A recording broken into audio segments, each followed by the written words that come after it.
Hello there. Welcome back to Halloween Horror Month. I'm Scotty.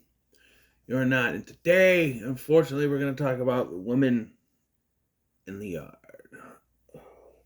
I gave this movie the benefit of the doubt. I saw not the trailers, TV spots, and they looked creepy because they were just editing stuff with the woman, right? And I kind of already knew it, but when I bought it, I noticed that it's an all black cast, which is not a problem. It's not a bad thing at all. But usually, when you have a movie that has it's an all cast of a certain ethnicity, there's a message behind it. Not always a message, but you know. And I was ultimately confused with this because the message behind this has nothing to do with the fact that they're all black. So I don't know why every character in this movie had to be black. They just are. It because it's 2025 and we gotta have those. I don't know. It actually them being black is the least offensive thing in this movie. It's not offensive at all. In fact, I didn't even mind it from the beginning. I just knew it was gonna have some kind of message, even though the message had nothing to do with that. I'm like, okay, sure, but I remember the trailer having some spooks, some scares, and then I looked at this and I went, even the woman in the yard is black. It does make sense once they explain what it is. It does make sense. I was just like, because I think of that, I thought skeleton.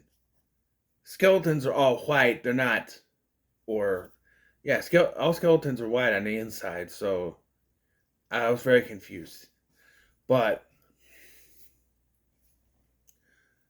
or they're inherently white, and then they get decrepit and brown and yet off yellow, basically, or off white. I don't know, but so and then I saw this was directed by Guillaume Collet-Serra, who did House of Wax remake and An Orphan, two great movies. I love the House of Wax remake. So sue me, okay? It's 2000s horror, and that was very much my era of horror. And then I was reading on Wikipedia about how this was. Let me see so I can get the direct quote here. Uh,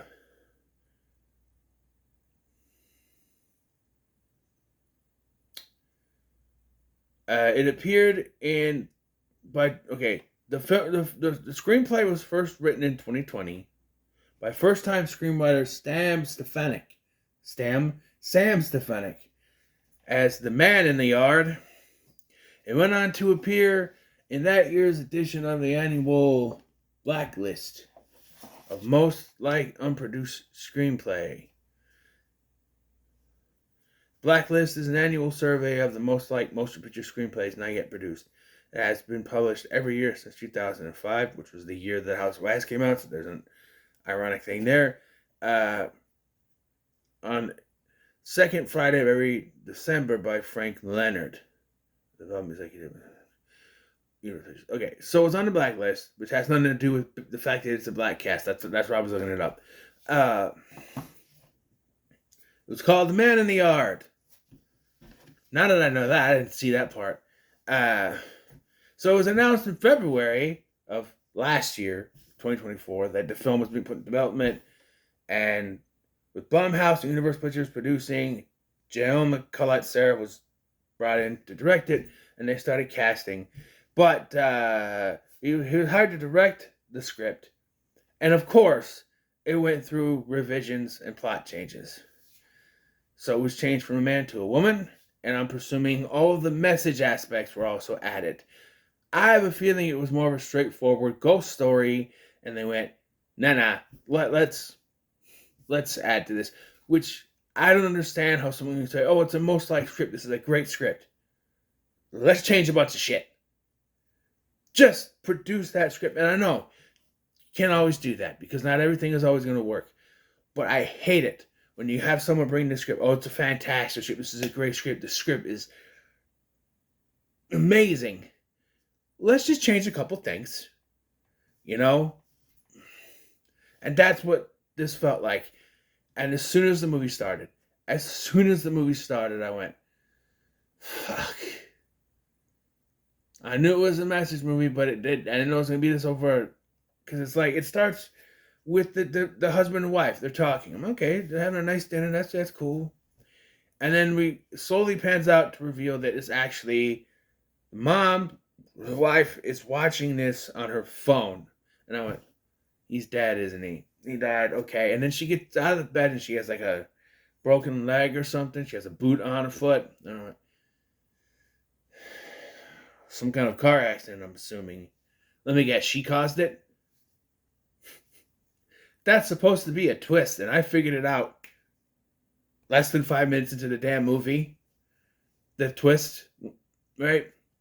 There's a whole scene later with the son where he confronts the woman in the yard with a shotgun.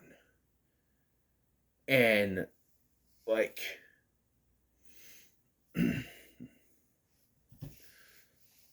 and that she's basically says something to the effect of, she's lying to you. And that's when it's like, oh, you caused the accident, didn't you?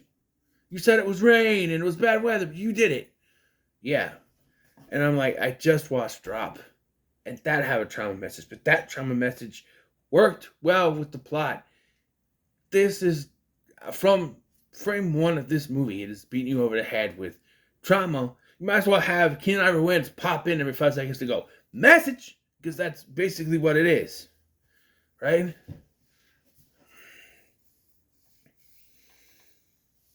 And it'd be something if the characters or anything, but she's an unresponsible mom because she's going through said trauma and she lost her husband.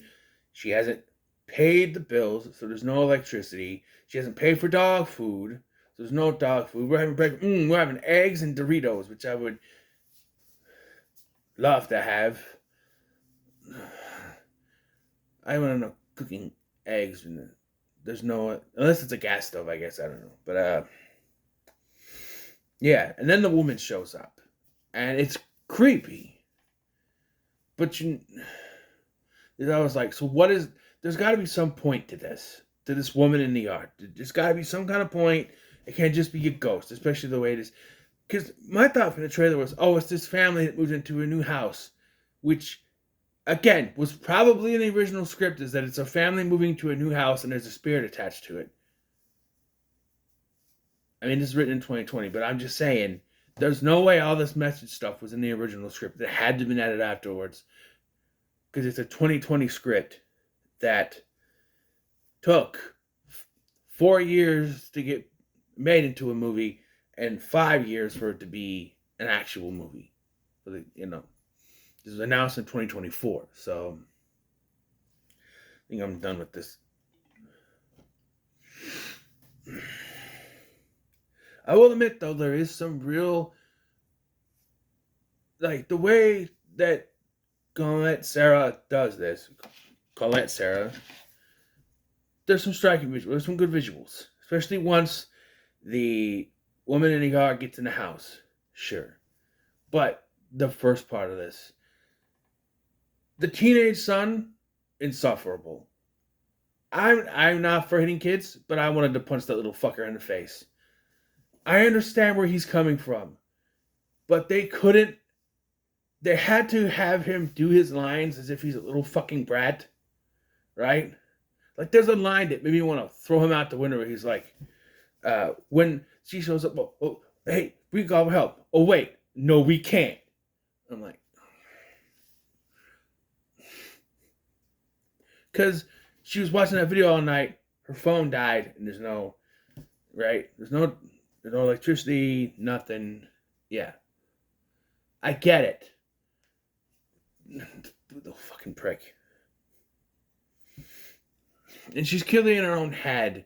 And that's the trauma, is that she feels responsible. But then they go back, they show more flashbacks. And clearly she was having trauma before the accident. She was having all these thoughts. She wasn't in her marriage anymore. She wasn't in her family anymore. She was going off the rails. So now it's become a message. It's not about trauma. It's now about depression and all that shit. And yeah. And I'm watching this. And I'm like, this is good. From frame one, I was already out of it. I'm just like, I'm just sitting here waiting for it to get done at this point. Like, oh man. Because the more I wait into it, the more I get the message. When I figure out the twist, less than or 5 minutes or so into the movie, I'm just waiting for that to happen, which it does. And like, you know, and there's a whole thing with the daughter where she can't do her R's right. She does it backwards. To you it looked like I did it normal because I'm doing it. It would be this way for you. She does it backwards. I could draw it backwards, but it would look forward, right? Here's a backwards R for you.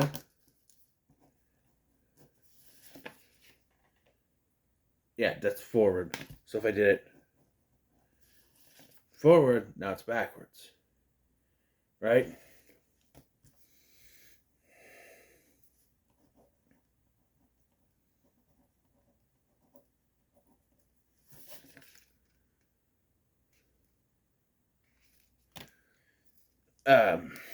That's a hint, by the way. I did that. So that she has problems with her R's. They're always backwards. But I also show that once the woman in the yard takes her into her head, her realm or whatever, that everything there are things that are backwards. Things are backwards. That's how she realizes that it's not real. Because things are starting to go backwards. So they establish that. So then we get the second twist, which I'll admit I didn't think of because I was more like, oh, I got the first twist. So, at one point, she confronts the woman in the yard and says, you know, I'm here or something. She said, like, I'm here. You prayed for strength. For what? She said, to move on, to help my family. No, that's not why you prayed for. And it's revealed that she actually prayed for the strength. She has a depression. She wants to commit suicide, and she prayed for the strength to do that, to go through with it, to kill herself. And I went,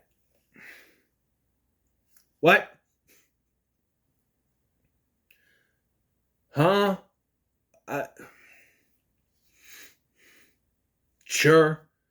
Sure, why not? Okay, why would you pray for the strength? Because I guess that song, Whitesnake, right? Lord, give me strength to carry on. Not, Lord, give me the strength to shoot myself in the face. That's not how it goes. No. And she has a final confrontation with us. She finally decides, I'm going to do this. So she tells the kids, go down the road to the neighbor's house, get out of here, go, just get. The daughter even tries to stay behind. She pushes her, go. Also, I want to point out before I get to this, the fucking dog. At the beginning of this movie, I'm like, shut the fuck up. It would not stop barking. It was barking at the woman in the yard, but it would not stop barking. And then it went away, and I'm like, yes, you shouldn't be. The dog is probably dead right now, but it's done barking. And I don't understand why they don't, like, bring it in the house. Bring it in the house. You'll be able to control it more if it's in the house. You have it out on the leash. You just yelling at it's not going to do anything. You grab it, you bring it in the house, and you hold it there, and you tell it, be quiet, be quiet, be quiet. It might go, oof, oof, oof, oof. It'd be better than just a freaking, but no, they just leave it out there barking the whole time. It disappears. So anyway, she goes upstairs to the attic. She has a shotgun, and she points it to her face, and you see her and the woman in the yard fused together, and there's this big smile. And then it cuts to her coming down the stairs. She goes out to her kids. She hugs them, and the dog is back. And what happened to the woman? Oh, she's gone. And if she comes back, I know how to deal with her now. It's okay. So everything's happy, and you see the name of the farm, which they talked about with the dad when they named it, and they named it Lily or whatever, something after her favorite flower or something. And they go in, and the electricity comes back on, which is like that's where I'm like, wait, when did they pay the power bill? And they go up the stairs, everything's gonna be happy. Then they pan over to this painting that looks like her and the woman in the yard kind of fused together. And then they show Ramona backwards, indicating that this is not real, that it's all in her head, that she went through with it. She committed suicide. And now this is one final fantasy before she dies of her family getting together. It's not real. She's now left these kids without any parents. Like, because there's a scene earlier where she's like, I can't do it. What if will they be okay without me? And the woman in the yard, like, there's like a lighter above pictures to make them look younger, and they're successful. One's a doctor or something, the other one. And it's basically in her head, because she's a manifestation of her trauma. So it's like, and her depression. So it's in her head. Basically, it's her mental problems telling her they'll be better off without you. And she has succumbed to those mental problems. Her depression. It's her depression telling her they'd be better off without her, and she's succumbed to that. And while I hate this ending, it's a big fucking middle finger ending, I do understand that this has a basis in reality. Because in reality, in the real world, it's not all happy endings. This can happen. Some people lose their fight with depression. Robin Williams is a great example of that. Of a man who lost his battle with depression. It happens. But this is a goddamn movie. We don't go to movies for reality. And that's what movies nowadays are really starting to piss me off. And while I revel in older movies, is that nowadays they think every single fucking movie has to have a message. Movies are a form of escapism. We want to go to movies to escape from the problems in our lives. Not be preached our problems to us. Not to have them preached to us. I can speak English. And that's what this movie does. It's preaching about depression and how you can lose to that depression. But that's not an ending you should have in a movie. Movies are escapism. The ending, which is why they did, hey, we're going to make it look like it's happy. That's why they did it. That's why we don't see her shoot herself in the face. Because that would be too traumatic. That's why they went, it's all happy, look at that, and then they hint to you that's not exactly what happened. But it's still a big middle finger to people watching this who are hoping for a happy ending.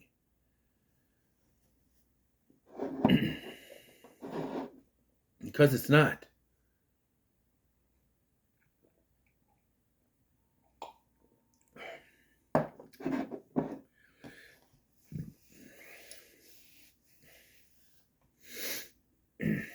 And the fact that they gave Stefanik credit for this, I don't think this was anything close to his original script. It can't be. I just don't see this being deemed as one of the best unproduced scripts of 2020. I'm sorry, I don't. There are some people that like this. Drum Dums liked it. And if you liked it, that's more power to you. You're wrong, but no, you're not wrong for liking something. I like crap. Book of Shadows, Blair Witch 2, I like that movie. I love that movie, actually. There are movies that I like that people will say are crap. I didn't even mind Night Swim. Right? As generic as it was. You know? This channel was founded on the Paranormal Activity movies, which are undoubtedly crap, most of them. But hey,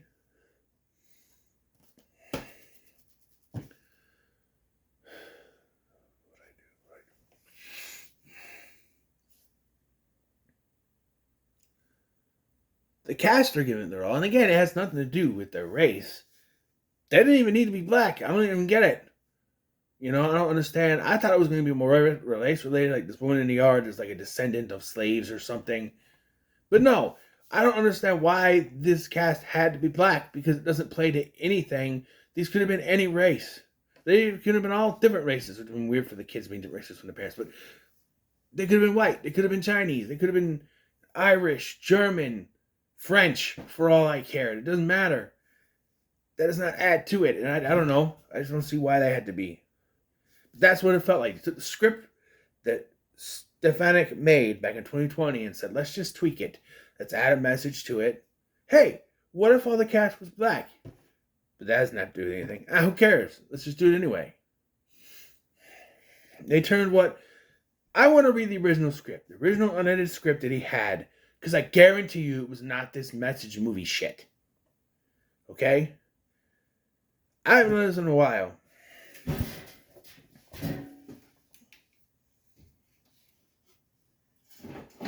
It's been a while.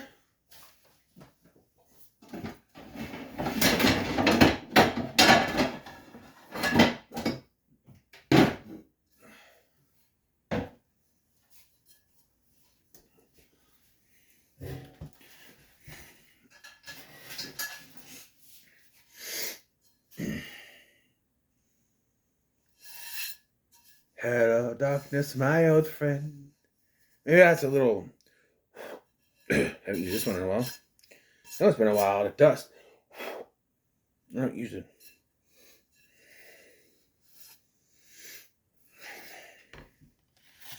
When it comes to Woman in the Yard, it can fry in hell, baby. It had its moments. It had its moments.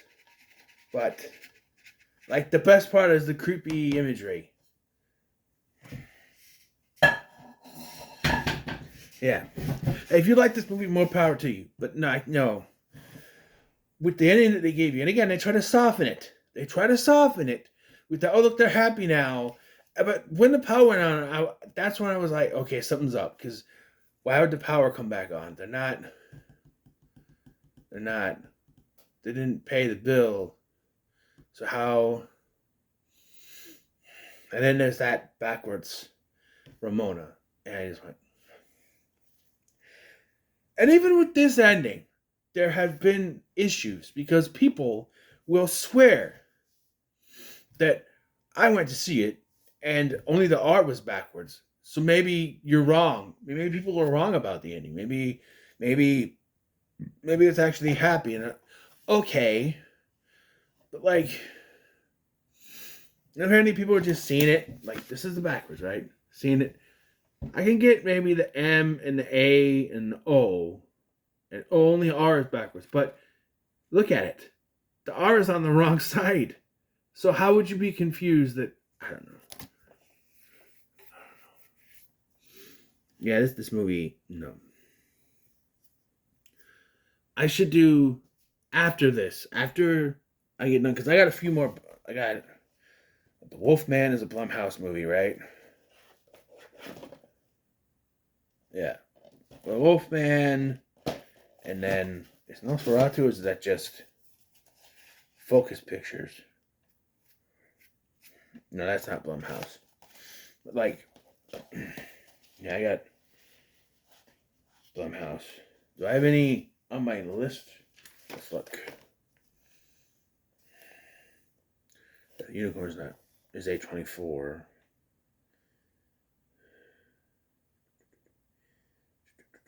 Maybe not. But I want to do like the top 10 best Blumhouse movies and the top 10 worst Blumhouse movies. This will be on the list. I didn't say where. Well, you probably can guess where. But anyway, what are your thoughts on The Woman in the Yard? And again, this is a movie I didn't have like any big expectations with, and it went even lower than that. Sorry if you liked it.